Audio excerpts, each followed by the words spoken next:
Hai adik-adik, bagaimana kabar kalian hari ini? Semoga sehat-sehat saja ya. Perkenalkan, nama kakak Ardiansa Amusa, dan pada video pembelajaran kali ini, kakak akan menjelaskan tentang sejarah singkat kemerdekaan Indonesia. Nah, tanpa perlu berlama-lama lagi, langsung saja kita ke videonya.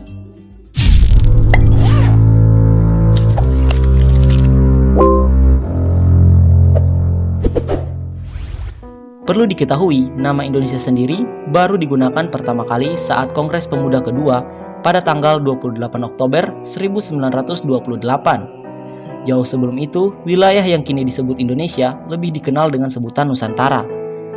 Berbagai kerajaan berada dalam wilayah Nusantara ini. Nusantara hampir tidak pernah luput dari penjajahan bangsa asing. Sumber daya alam yang melimpah jadi incaran. Bangsa Portugis di tahun 1509 berhasil menguasai wilayah Malaka, Ternate, dan Madura. Salah satu perlawanan yang dilakukan adalah dari Fathahillah dari Demak yang berhasil merebut Sunda Kelapa pada Portugis, yakni pada tahun 1602.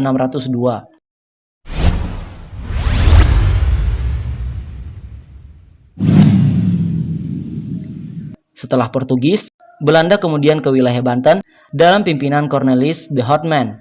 Saat itu, Belanda ingin membentuk VOC dan menguasai rempah-rempah Indonesia. Dalam membentuk VOC, ada beberapa perjanjian yang harus ditaati oleh Belanda, seperti perjanjian Bongaya hingga perjanjian Gianti. Setelah VOC dibubarkan, Belanda akhirnya menunjuk Herman William Daendels sebagai Gubernur Jenderal Hindia Belanda. Di masanya, ia mempekerjakan paksa masyarakat di Pulau Jawa untuk membuat jalur anyar Panarukan. Belanda menguasai Indonesia selama kurang lebih 350 tahun.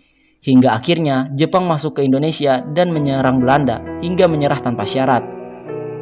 Pemerintahan Jepang berakhir setelah 3,5 tahun menjajah dan berakhir ketika tentara sekutu kalah pada Perang Dunia Kedua. Selain itu, dua kota di Jepang, Hiroshima dan Nagasaki, dibom oleh tentara sekutu. Mengetahui Jepang kalah, kemudian dibentuk Badan BPUPKI yang diketuai oleh Rajiman Widjodiningrat. Setelah mendengar kekalahan Jepang pada tanggal 14 Agustus 1945, golongan muda mendesak agar golongan tua cepat melakukan proklamasi kemerdekaan. Dalam sejarah proses kemerdekaan Indonesia, terjadi peristiwa Rengas Dengklok, yakni penculikan Soekarno dan Hatta oleh golongan muda untuk mempercepat pelaksanaan proklamasi. Setelah kembali ke Jakarta, Soekarno dan Hatta mulai menyusun teks proklamasi di rumah Laksamana Maeda dan dibantu oleh Ahmad Subarjo dan disaksikan oleh Soekarno, B.M. Diah, Sudiro, dan Sayuti Melik. Teks proklamasi pun akhirnya dibacakan pada tanggal 17 Agustus 1945.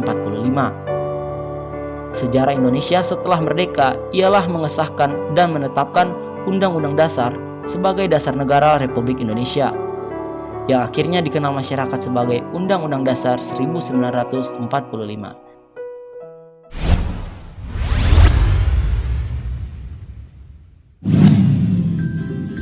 Nah, itulah tadi sejarah singkat tentang kemerdekaan Indonesia. Semoga penjelasan kakak tadi dapat disimak dengan baik dan semoga informasinya juga bermanfaat. Sampai jumpa di video selanjutnya. See you and bye-bye.